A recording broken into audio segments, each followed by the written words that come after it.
Created with the so-called lenticular printing technique, which produces a spatial effect, this image features the portrait of a young man with a gold chain around his neck.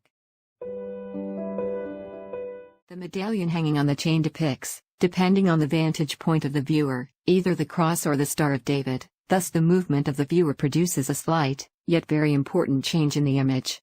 The so-called winking wallet was a typical, hybrid product of the 1970s. Enterprising artisans obtained special postcards from the West and welded them to cheap imitation leather wallets, then offered them for sale at fairs and small stores. Balazs Beothy used this popular technique formerly associated with kitsch for the concise visual expression of a rather timely social issue of the early 2000s, the representation of belonging to one or another religious group, in other words, religious identity. Beothy goes even further by highlighting the difference, an attribute with immense significance depending on the given historical context.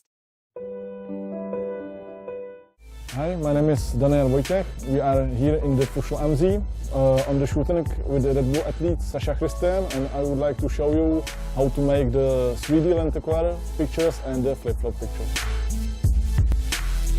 Dan starts things off with shooting the images for a flip effect lenticular.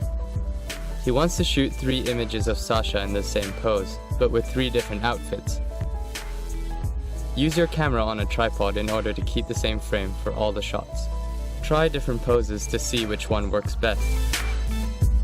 Sasha is instructed to remember her pose exactly so that she can recall it later. Make sure to mark the position of the feet before changing clothes. Now that Sasha has her new outfit on, the goal is to get her in exactly the same pose as before.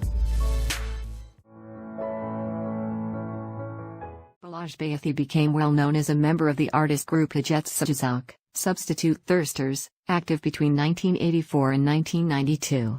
At the time, his works mostly appeared in the so-called second public sphere and represented a critical attitude toward art institutions and entrenched artistic forms.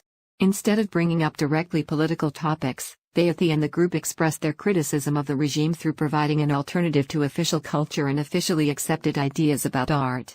His post-1990 works are characterized by a social agenda and the prominent presence of formal and aesthetic features, which he utilizes in non-traditional ways.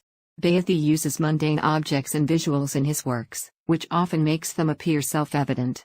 The viewer's active interpretative contribution is needed to help their meanings come to the surface.